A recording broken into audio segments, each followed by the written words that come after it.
Right. There's different things I look at. All right, so I still have a few more minutes before I'm going to start, but before I do, everyone here is comfortable with Moose, I hope. I don't actually show it a whole lot, but it's in there. And actually, I don't even do that. I use MooseXDeclare, and so if anyone's not comfortable with that, do you need a quick explanation? Okay. So Moose, you know Moose? Yes? Okay. It still makes you write some amount of boilerplate, like use Moose, and, well, I guess you have to use MooseXDeclare, so that's not a big deal. But you have to package and use namespace autoclean, and at the end, package, arrow, meta, arrow, make immutable, and some other good stuff like that. Plus, if you want method signatures, you have to load those, and whatever. So MooseXDeclare uses the magic of devel declare, which is almost like source filters, but not nearly as dangerous, and does a lot of that stuff for you. So the syntax is pretty readable, as long as you're not like, whoa, what's that? It's MooseXDeclare. And if you want to learn more about it, there's goodish documentation, and I'm happy to talk about it too. But one further thing is there's a method signatures modifiers, which lets you use method signatures as MooseXDeclare's default method thing. So I do that too. And you have used it without incident. I've used it without incident. Okay. Actually, the reason I use it is because if you use it incorrectly, either of them, the method signatures ones gives you much better failure messages. The stuff you get out of the default method handler gives you a lot of stuff, which eventually you can use, but it's a lot of stuff to read.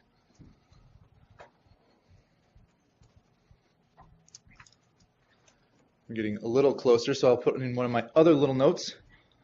I have this talk on GitHub, including all the source of all this stuff to use to make it. All code you'll see in my talk runs. I'm going to show you all of the code that I use for my examples. I will not show you all the code I use for my full simulation because you just really don't want to. But that's on GitHub too, and you can go look at that. So, cool.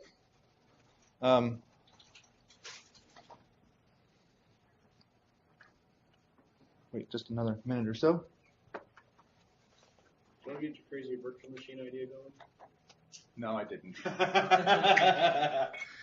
I didn't. I had overreached. And honestly, if I had started with using the Staccato sandbox that's online, I probably could have had it done. The fact that I was trying to host the Staccato at my work computer turned out to be something that essentially I can't do.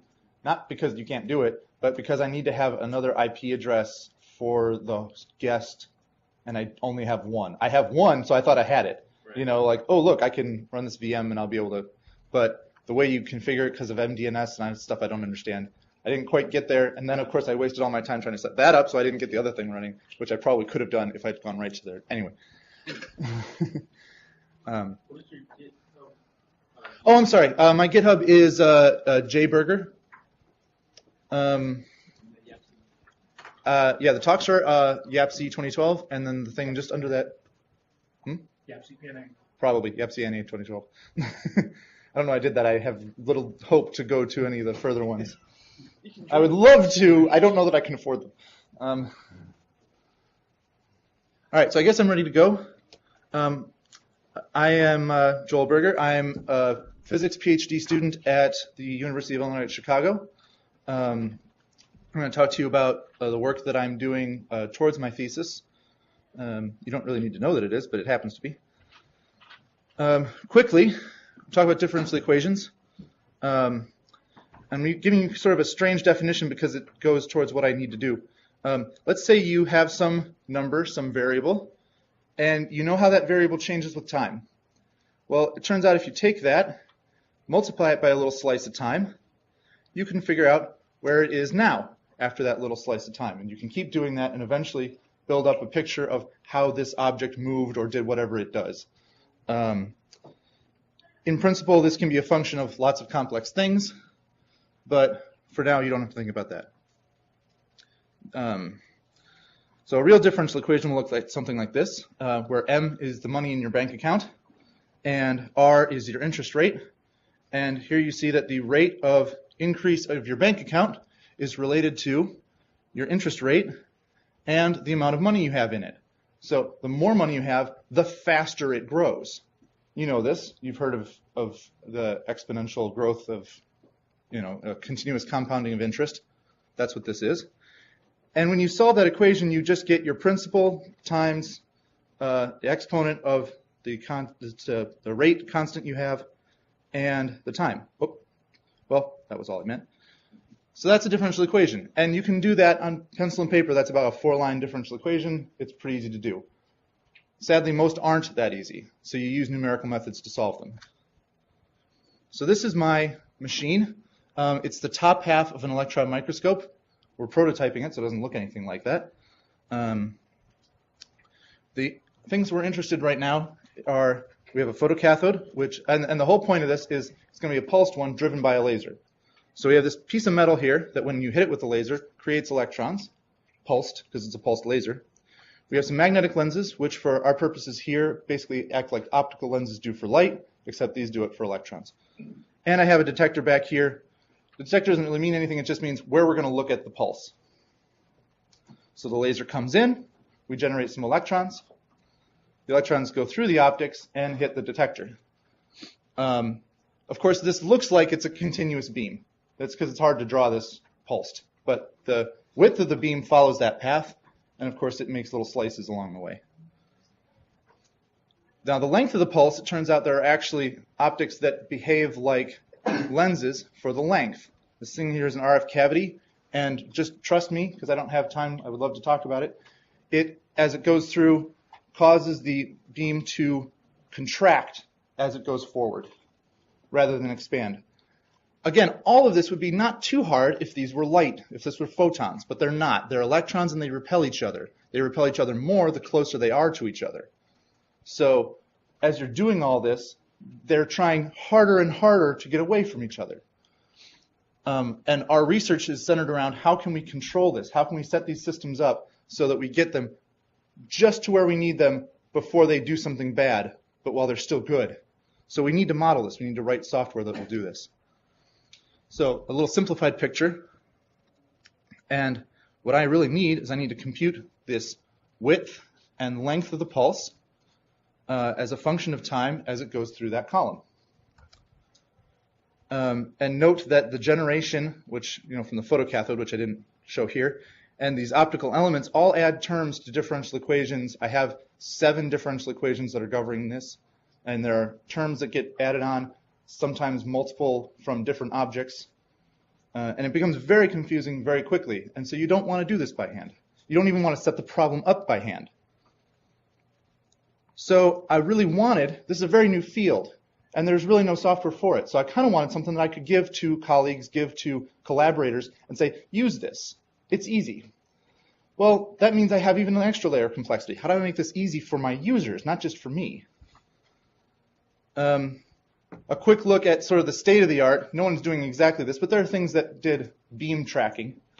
They don't have, so what I say is they don't have 6D means like I don't have the longitudinal 3-space momentum computations and whatever like that. Don't worry about that. It just doesn't do everything I need. And these are, of course, back for 20 years ago. These are hosted at national labs. They're for slow computers by our standards. So they made them really, really optimized for speed. Well, we don't really need that anymore. In fact, my little laptop does better than some of these computers that they were doing back then. So they're not usable. They were really tuned for that. They're really hard to customize. They're near impossible to comprehend. And honest to God, this is the message that, if you go to that website, is right there when you use it. Don't attempt to change anything. Find an example that's close and tweak it until you get it right. That's not what I want. I want something usable. I tried to write it in Mathematica. I actually succeeded to some amount in that it ran, which shocked the bejesus out of the people who wrote some of this stuff. And it does do pretty printing of the math, so that's one pro. But it's closed source, it's expensive. It doesn't have objects, so I can't make this API like I'm imagining it. It doesn't even have key-value pairs. It makes passing stuff really hard. And the whole thing was rather slow because it does a part of the simulation symbolically, which I wish I could tell it not to, but it does. There's a cool language that many of you probably haven't heard of called Modelica. It's really cool. It's object-oriented, and the attributes you give to the objects can be differential equations. It will compose them, build up a differential equation system, and solve it. But it's a little more static than I wanted. It lacks a has-a property, so I can't pass electron objects to lens objects, which I guess I could have gotten around with big if statements, but I didn't want to. And the composing the differential equations is not 100% trivial. So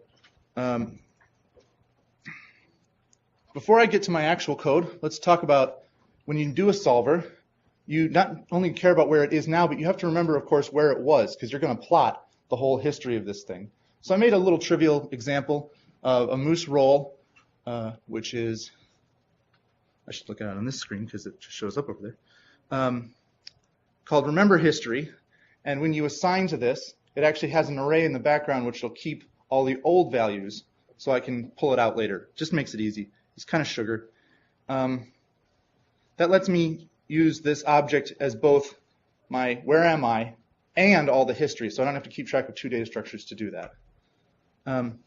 Really, this only works with fixed width solvers, which I'm going to show you as an example here, but of course those are slow if you really want to do real work. And I'd be happy to talk to you about how I got around these problems, but I don't have time. So the adaptive solvers can't use these. So again, this is all real code. And so I got a couple slides here that have code, but ignore most of it. Listen to me. First of all, I'm using MooseX declare, as I warned some people, and my remember history role and the method signatures way to do this. But all you really have to see is I have force objects. They have a strength and an effect. The effect is a code ref. I also have thing objects. They have mass, position, and velocity in one dimension. And those have remember history trait, so they'll remember themselves. Onto the solver class. Again, don't look at most of it. Just see it has a start time, an end time, a step width, what the current time is, and it has an array ref of things and forces, and some initialization. Of course, the time also has remember history role, so it'll remember the times too. The evolution is pretty easy. We take a thing. This is method signatures. We take a thing, we get what its current velocity is, and this is really the only fun step. We take out all of the forces from our simulation object, we pull out their effects, and we have sort of a callback structure, which you'll see later how I use it. But believe me, this just takes what the effect is on the object right now, and we map them, and we sum them, and we get a force. So we can then get the acceleration, force over mass.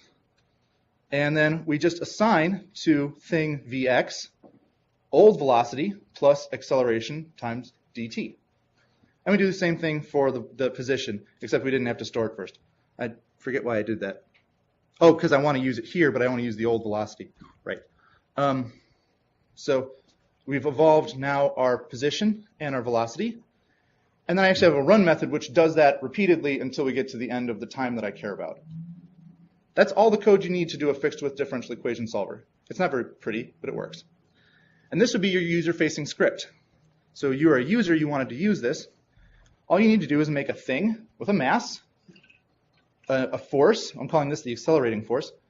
And it's just a strength 2. And I'm just saying that force is always on. There's always, in the whole world, there is this force with an upwards direction of 2. But I have this downward force, and it's really strong. And the closure that I give it is return 0 if it's below 0.1. But if it's above 0.1, it's got 30 down. And so now we composite these together, just in an end time of 5. It assumes a start time of 0. Things, forces, run. And I use PDL to plot it. And I get that. Actually, I'm going to do better. I'm going to get that big. Oh, but I have to make that. There it is. And so look, it goes up, and suddenly it's in the region of influence of that force, and it gets whacked downwards. But, of course, that force no longer exists, so it comes back up, and whack! But it's now up there longer, so it gets whacked down harder, and it's a cool simulation. And it would be probably fairly difficult to write these things in some other language. But it was actually pretty easy if I just call code references equations. So that was fun. How much time do I have? Oh gosh. Quick. All right. One other little thing I want to mention. It's not really important, but unit handling. My side of the script works in a certain set of units, but my user might not do that. And of course, the great example is the Mars Surveyor. And I asked Larry earlier, and he claims he wasn't a part of this, but I'm going to still say, sorry, Larry, NASA screwed up. So their software did force in newtons. A user entered a force in foot-pounds, and we lost a $1 billion observer off into space, we think. It may have burned up in the atmosphere, but we think it went out. We don't even know where it went. Isn't that cool? One guy entered a thing in foot-pounds, and we...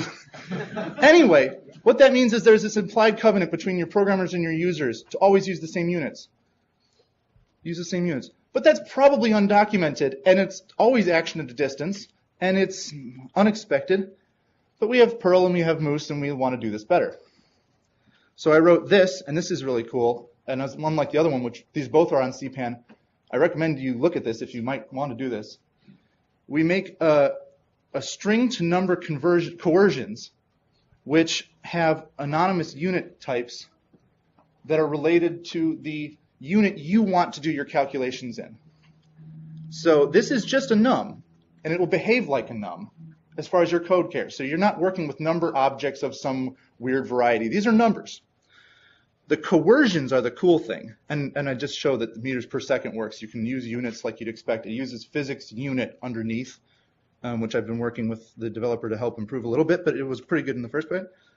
So here I make my spherical cow, and it should have been in units meters. And if he would just put radius equals 1, it would have assumed meters. But he put radius equals 1 foot. And when I go to use that down here, it says, you know what, that's not the right thing. I need it to be a number. But I've got this cool coercion in there, and when it converts from a string to a number, it actually converts the unit as well. And I get out 0.3048. So they gave me what they have, and I give them back I use what I need. Of course, it doesn't do the other way back, so they have to know that it's coming back out in my units. But we'll assume that's okay for now. I don't know how to do that the other way. So now that we have all this, and I've gone really through a lot of material very quickly, I hope you're not too lost. Let's go back to my example. I have on CPAN, and this is the one I'm most proud of, Perl GSL differential equation, diffeq. This uses code refs, but it uses the GSL differential equation solver by tricking it into evaluating Perl code refs at every time you call it. So it has all the power of the Perl of the GSL's differential equation solvers, like RK8 solvers. These are really fast and really smart. They can do all kinds of error numerical error estimation and things like that. But you can do it from Perl. And I have other Perl GSL wrappers in that same namespace, and you're welcome to contribute to it. It's fun. So what does this look like? And so this is my user-facing script. Can you all read it? Good enough. I've only used the type coercions because it's been me so far when I'm doing EVs. Of course, I need joules inside, so even I wanted to use EVs in the front. So I have my EV string right here, but that's not the important point. The important point is all I'm making are objects. I have this really complicated thing, but I have a laser object, an accelerator object, and then their arguments are, of course, just physical quantities about them: width, length, voltage, some solver ops. We get down here. This one is actually the main simulation object, the physics UEM column. This is on GitHub under physics UEM column. You can run it, and this example is in there too. It doesn't have any tests or anything or documentation, so that's why it's not on CPAN yet, but it's going there eventually. I make 2 lenses. I make an RF cavity.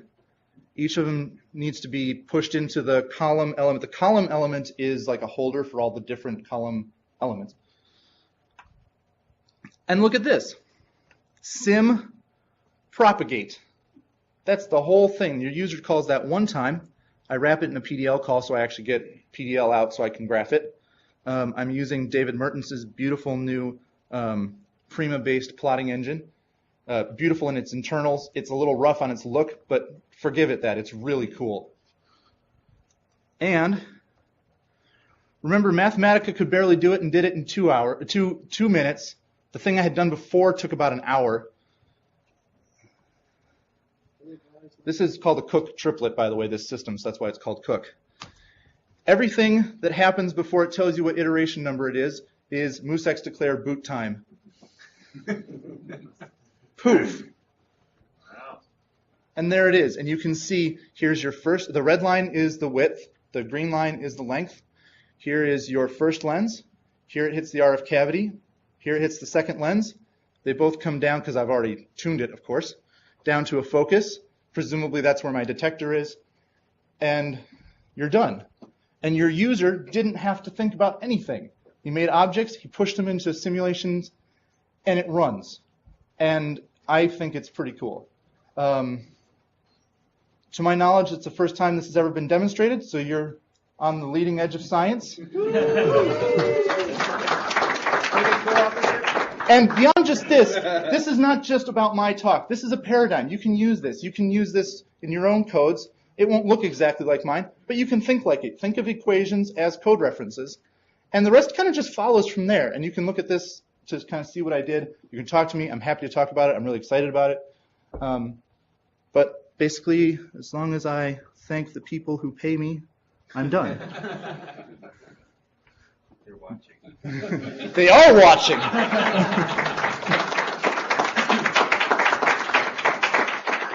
So thank you very much. I'll be happy to take a couple questions. I do have one more talk, like right after this, but this is the one I'm more excited about. So,